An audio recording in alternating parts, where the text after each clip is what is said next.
جه هجای حسو هرمه سروکی سازی ازدیانی ناف دولتی بو روبروبونا جینوساید دپرسم هجای حسو گلک بخیر هاتیه کردستان 24 یا پرسا یا جوهری جبو همو ازدیان کو چافلیه اری گلو دان پیدان به جینوساید ازدیان جالیه پارلمان بلژیکا بریتانیا امریکا ها کیبه چه دست کفتک بو ازدیا دب خرابینه حتی انها اینایه حتی جبروشون دابینه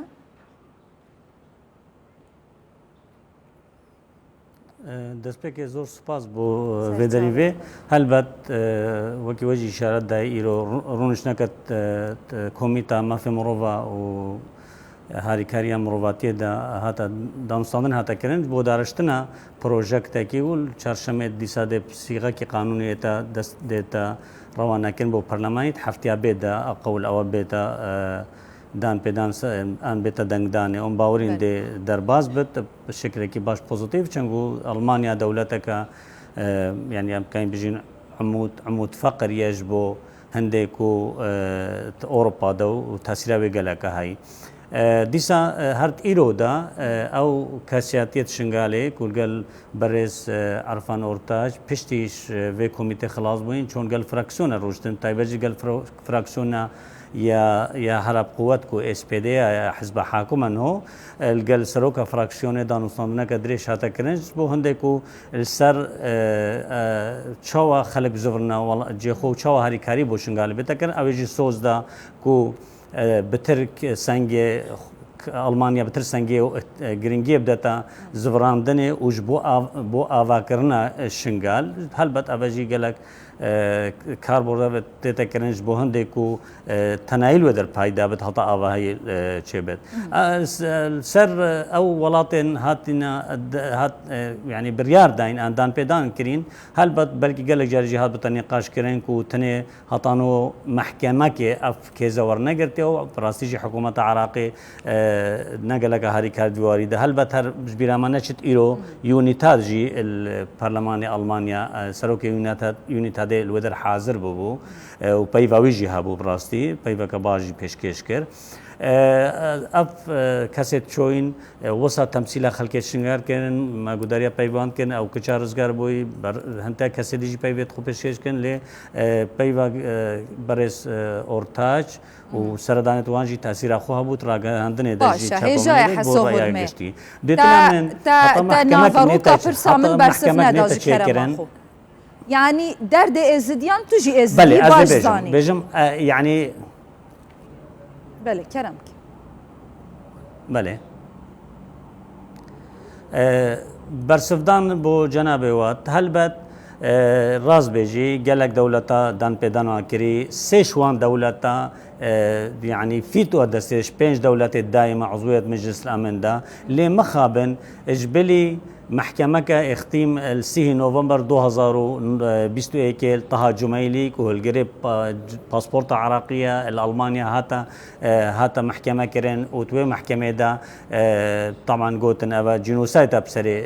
بجداريات جينوسايدا إزيا كري أو جرائي كيبود محكمة كده أما أبدول أبا بتني مورالكا بتني ريك خوش كركنا بتني بترلو بيه إزدياب قوات بت تواري سياسي دا تواري معلومي دا تواري دبلوماسي دا لي براسي تواري قانوني وقضائي وتواري جنائي ده هطانه يعني تشتغنا هاتي كيرنا ام بهيفينا دم چند دولت بتر بجداريه يعني بتر دان بيدانه جینوساید بکن کیزی ازدیا هرد السرماسه مینت اگرنا دولت الولات دی قضیه دی درد کردن شرل هندک جدی چید بیت ام ترسین ابد ام بر یعنی سالت هشته دچین سر جینوساید کو اف کیس روز بر روز بروف يعني كذبت اتمامي كمتر بتجي جبركو 17 سبتمبر 2022 يعني اف بشتي سهي في دي نزيك شهر هاي تمام جارك دي جواتا مجلس الامن جارك دي رونت دي السريونيتات كاجا قرار يونيتات او 26 هفتونه سرهات شكرن دي ايتا دوباره كن يعني تمديد ولايه قضائيه كرن يانا هەلبەت ئەم ئەس خۆل هێرەژی ڕادگەینم ئەم خۆ بینین کە یونیتات کارێخۆکری ئەو بەلگێ و ئەو ئەنترویو ئەو ئاڵەبێت کۆمکردین تێرە هەندێ هەینە محکەمەک بێتە چێکردن درێژکردن ناوێ نەت مەرژەوەندێنە لەسەر وێ پرسێ ڕاوەستم لێ ئێزدی دەبێژن دنیا هەموو دوئاخەوە دلێ مە خۆش دکە لێ بکردار تو کەس تشتێکی ناکە کیە لە هەمبەری کردار دبەرژەوەندیە ئێزدیان هیچ کەس یانژی لەسەر ئاستێ ناودەوڵەتی حتا عێراقێ تو کەس نکارە تشتێکی بکە یان بزانەبوون ناکە ئەس نەباوەرم تشتێکی باشتر بێتەکردن ئەس باوەرم توان 4 ساڵێت بێدا ئەف هاریکاریژی توارێ غاسیدا توارێ پشتەوانیەدا تەنێ چەند هەیکلێت ئەوە متحیدەوەکی یونیسێفان هەندێکی دی بەلکی بمینە ئان ئەف هاریکارێت ڕێکخراوە بزێت دەیەوان دێڤەکێشن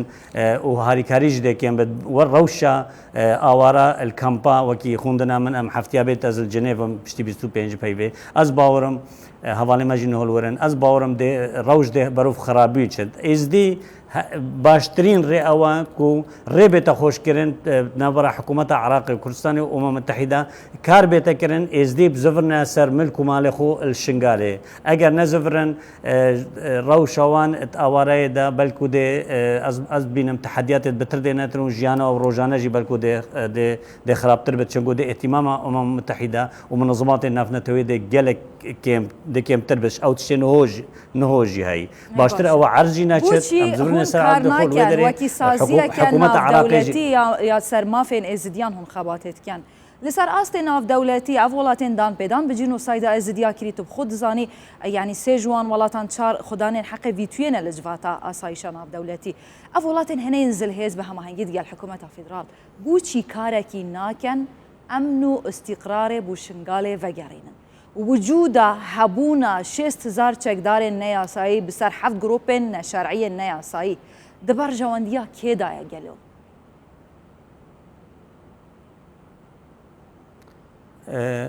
جبر کو عراق ندبن بند هفته میثاق المتحده یا درک هفته ندبن دیا انکو سیاده عراقی سیاده که کامله جوی زیادتر و شرجی لینینا جوی زیادتر جواگا نفنتوی ان تحالف جوی زیادتر نکارن زختر سر عراقی بکن حتی وقت یونی تازجی هاتیه شکل قراره 23 هفته ونا وقت جعفری دبو پروژکتش ناوروکا و اینانا داره چنگو پروژکت ما دید بو برهنگی او کسین پروژکت بلژیکی و بریتانی بلژیکی داناین بو یو ان بو مش زمن ور کرین هاتنا کردستان ام قلبوین چون شنگاله تحقیق میدانی کرین برهنگی بشش هیوا بکورتی چما ما بکورتی یک سیاده وطنی ایک سیاده وطنی دو ولاية قضائية عراق نا يا استجابة عراقي نا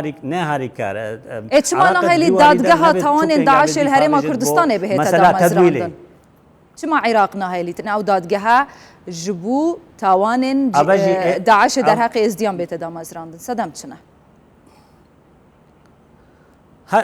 اوان نبي تدويل بيتكرن از نهج بغداد تم البغداد جيل قالك سر مجاري اخفت الامم المتحده دا اوك ورك شوب كابو عراق نلقى قال هنديه تدويل بيتكرن بجد ما محكمه جنائيه هاي ما ماده 4 ارهاب وهي كلام كم افي خلقي ام بين محكمه ما جي قوتي نخير محكمه عراقيه تريناكت اك جنوب بيفا جنوسايت يا قاصره بيفا جنوسايت دلنا يا دوي ازديات هول فكر نفد ما نفد خلقي بما كوج نفد